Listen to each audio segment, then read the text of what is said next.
we're going to start with adductors. We've warmed up our glutes. The reason we're going to do adductors first, we're going to be able to load up our adductors a hell of a lot more now than if we place them at the end of the workout. However, they're not going to take away massively from our compound lift, so that's why we're going to place it first.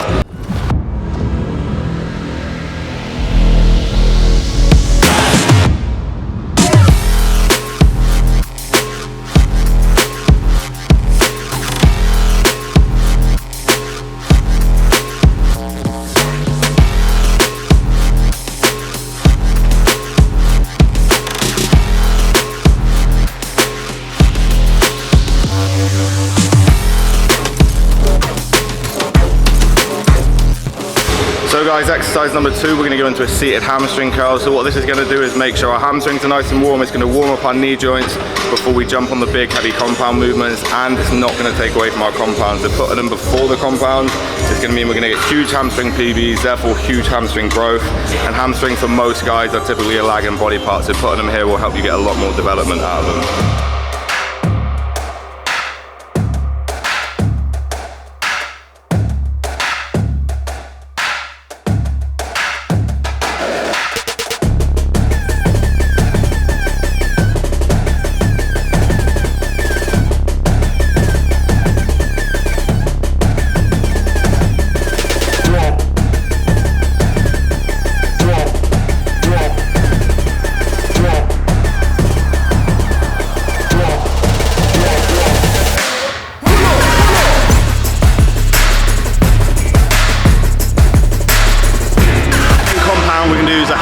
So one of the key things you want to think about here is not having your hips tilted forwards.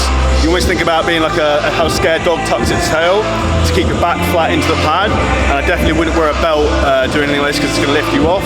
The best thing about hack squat, you want to try and get as deep as we can to try and get a full knee flexion and not doing that half rep crap of only going to 90 degrees. So just keep it really controlled and keep like tension on the muscle and no like bouncing off the stoppers off the bottom. So slow down, quite strong up.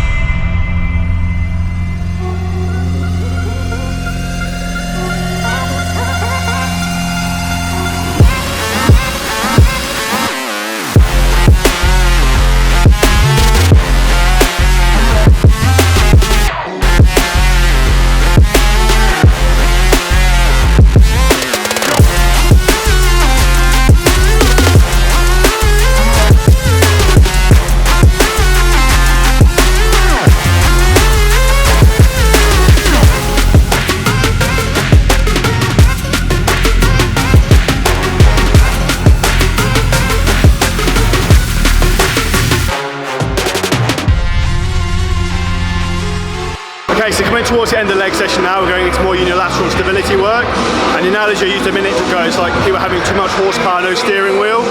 So the more strength we get, stability we get, the more we can actually apply this strength and force. So what we're doing is we're doing a split squat with a dumbbell with like a contralateral load. So we're only holding a weight on one side. So this is going to force a cross pattern through our body because we're going to be using essentially mainly our left leg, but we're loading on the right side with our right hand. And after this, we're going to go into a single leg RDL with a similar sort of concept, using a dumbbell in one hand, and again just trying to train each hamstring individually, and these all together are going to force a stronger pattern to stabilise our hips more, which will remove knee pain, probably lower back pain, and also help you build more muscle.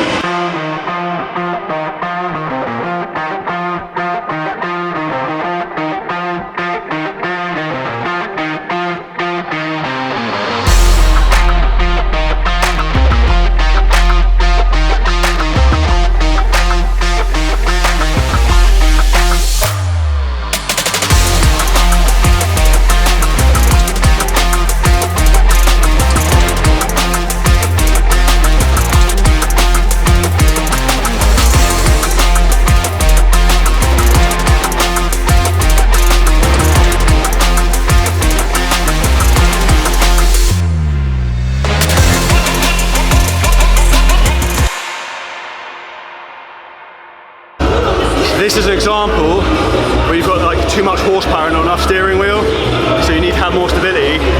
And like when you get more stability from this, when you've got more horsepower, like hack squats and stuff like that, you become so much stronger at, because you can actually like apply the power and put it down rather than being all over the place.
anyone who wants to bring up their biceps and delts, one of the easiest ways to do this is with a high frequency approach. So what I'm doing at the moment is currently tagging on like a tricep of side delt, rear delt, and a bicep exercise or tricep at the end of my session. So today I'm going to do a incline dumbbell curl seated into a side dumbbell lateral raise and then to a rear delt raise. Like 15-20 reps, it's like a little tricep, rest a minute, and then repeat twice, and that's it.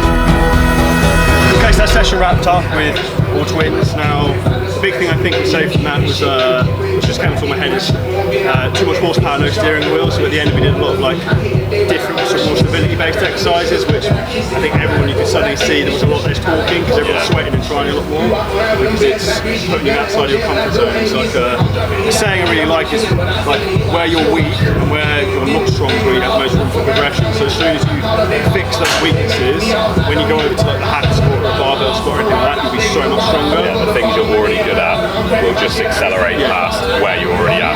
It's like where you can see James on the split squat there. It's like his quads had the power to move the weight, but he just didn't have the stability to actually hold it up. And that's the big thing we're going to take away from this session is we do need to work on our stability a lot more because we're not actually able to take those sets kind of all the way, and our joints are taking a big beating when we're on the big compound exercise. Yeah, on the big compound exercise.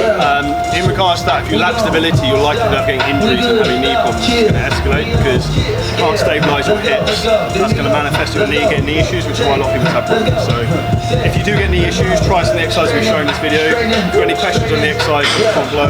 Make sure you smash the like button and subscribe. And if you want to help with your own fitness journey, hit the link below this video. You can book in your free 6-month strategy call with myself and the senior coach of the team. I'll pop the guys' IG and YouTube link below so you can check them out for their dope content as well.